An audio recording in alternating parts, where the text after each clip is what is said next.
with ourselves mostly, and then with other people, and then don't take anything personally. Don't.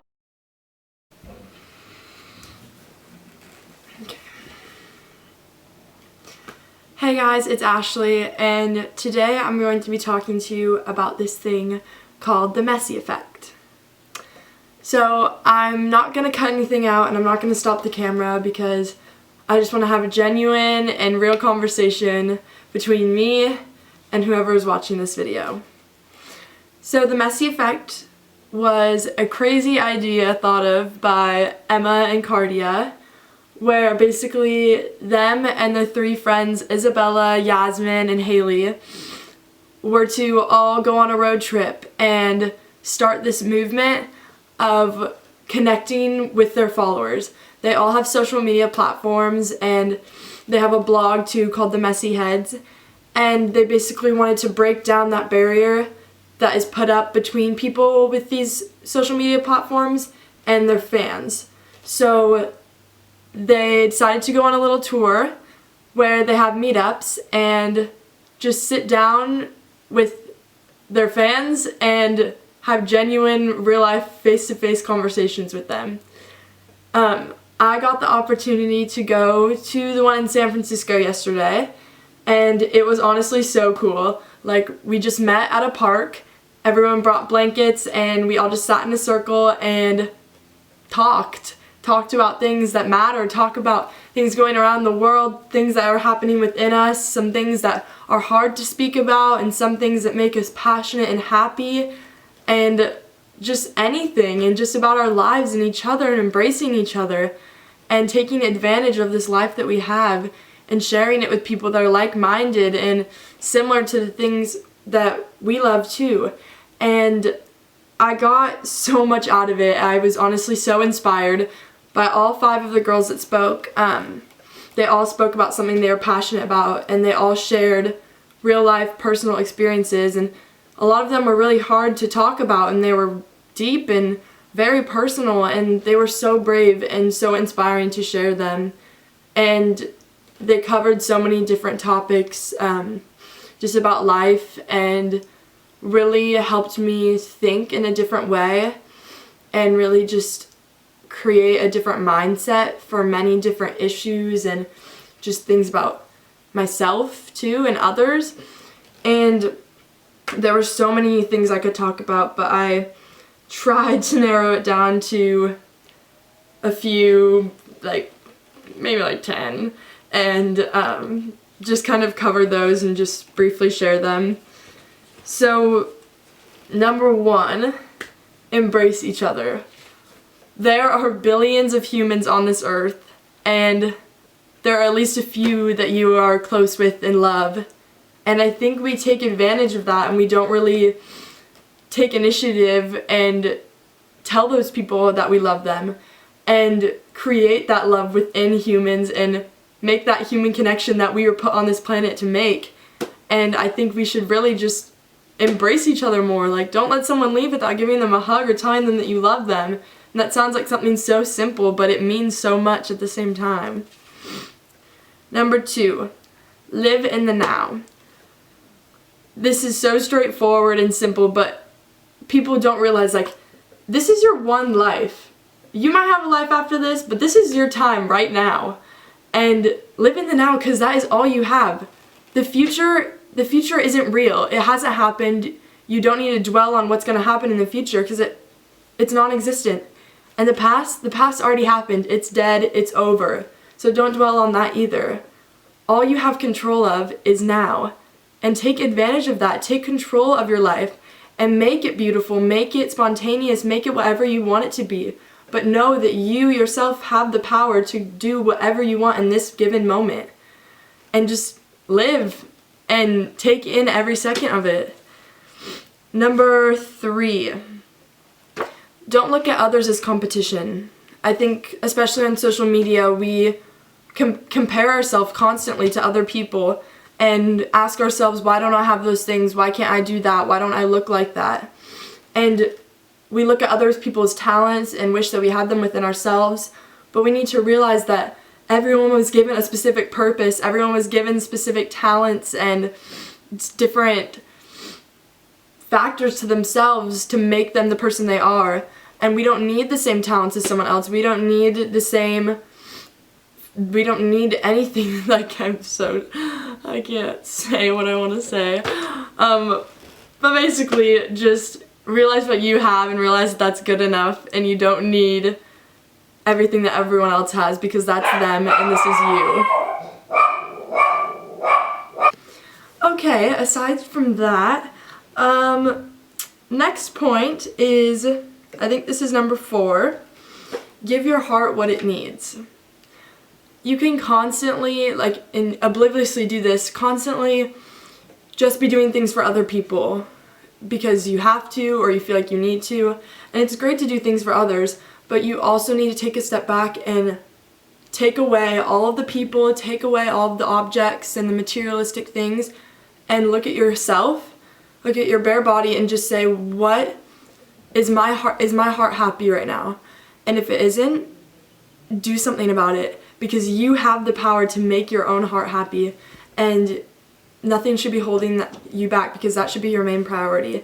You can't give your energy to other people until you have yourself happy and are happy with what you have and happy with what you're doing.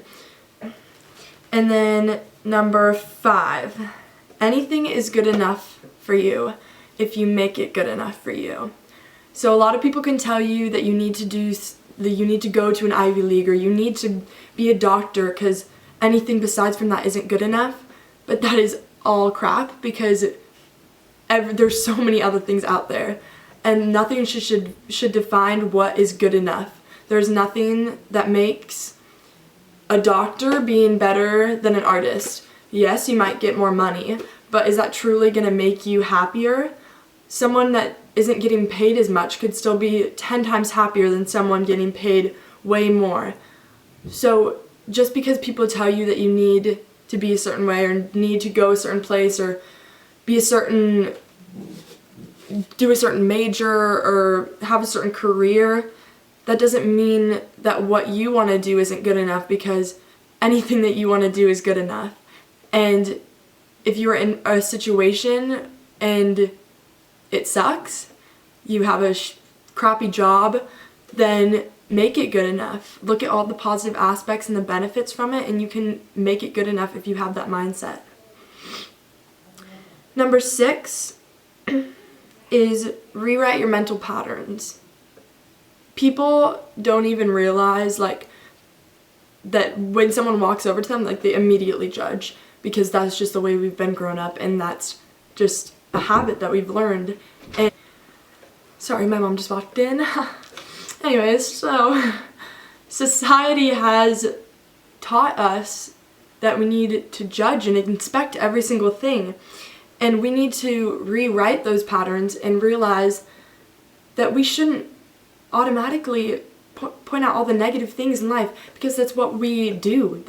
As humans, that's now what we do.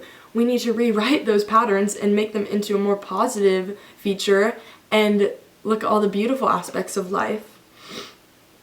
Okay, next point. I don't really know what number we're on anymore, so I'm just going to keep going. Live a messy life.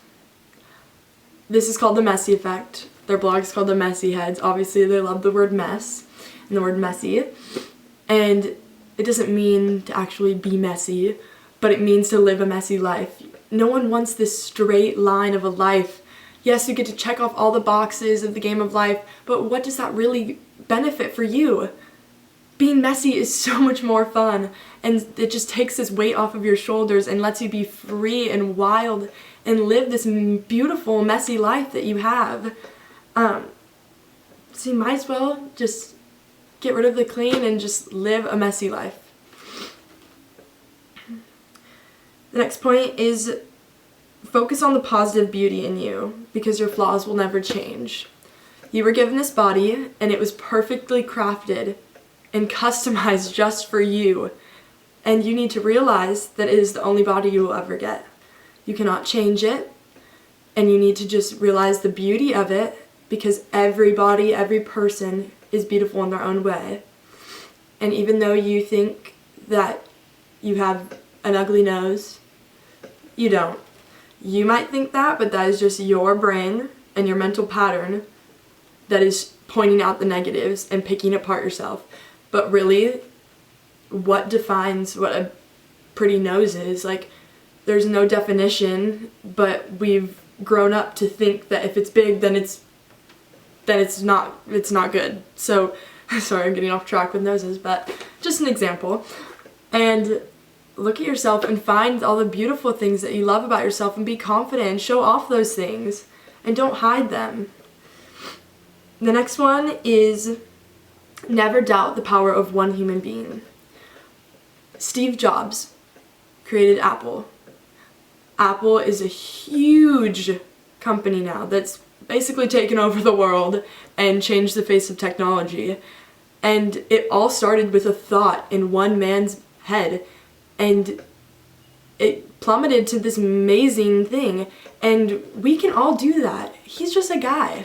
Yes, he might be very smart, but he is just a guy. And nothing separates you or me or Steve Jobs. We are all humans. If you look down at the earth, we are all the same. And one thought in his head, I could also have in mine, and you could also have in yours. And don't think just because if it's far-fetched or seems like it's hard to obtain, don't think that it's impossible, because it's not. If you truly are passionate about it and willing to work hard, then anything could happen, and that one crazy thought can become reality. The next one is negativity isn't cool. For some reason on social media and in society now, we think being negative is cool, and we look at like anxiety and depression as something that's like a joke, and it's like these things are actually serious, and they're not like meant to be funny or meant to be like cool or like the popular thing to say. And for some reason positivity is the opposite, and people look at it as annoying and like, why is your blog about positivity? But it shouldn't be like that. We should totally flip those around. And when you surround yourself with negative energy, you don't even realize it, but it creates this negativity in your mind, but we don't know because it's already engraved because of how much negative energy has already been put around us. But we can change it. When you put positive energy around you, it creates a whole different aura, and it is beautiful, and it makes life so much more fun to enjoy. And then I'm going to leave you with the question that they left us with at the meetup. They told us to think about this the whole time, so now I want you to think about it. What makes your heart truly happy? Not your parents, not your school, not a materialistic item, but what truly makes your heart happy? What moment do you feel most at peace? Where do you feel the most confident, the most like you, the most beautiful? Where does life seem the most pure and effortless to you? So I'm going to leave you with that, and I just encourage you with this Messy Effect to just go check out these girls, check out their blog, check out their Instagrams and their YouTube. I'll link all of them below. Even if you couldn't go to the meetup, that's okay. You can still be a part of the Messy Effect. And I just encourage you to go out and have coffee with a friend, or go meet at a park with a bunch of friends and just talk about life. Talk about all the beautiful aspects of it, and talk about the terrible aspects of it too, and talk about how you can change those aspects. And just have real human connection. For some reason that's so hard today because we're up against our phone, and I'm not saying that I don't like my phone, because I do, and it's with me all the time. But we need to stray away from it sometimes and really have that face-to-face connection, or else that'll be too hard to obtain in a few years. So I'm going to leave you with that, and I hope you enjoyed this video, and thank you for watching. Alright, ready? Everyone get in this. Oh God.